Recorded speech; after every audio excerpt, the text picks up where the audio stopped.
Kecelakaan lalu lintas kembali terjadi di Bandar Lampung.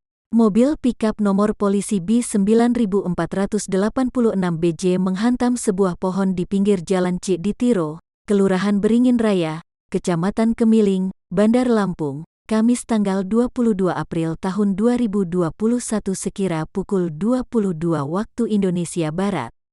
Diduga, sopir mobil yang belum diketahui identitasnya itu berusaha melarikan diri seusai menabrak pengendara motor.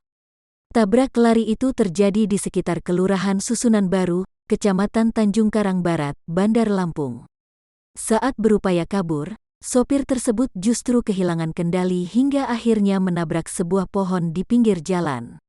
Saksi mata mengungkapkan, si sopir memacu mobilnya dalam kecepatan tinggi dari arah Jalan Imba Kusuma menuju Jalan Cikditiro.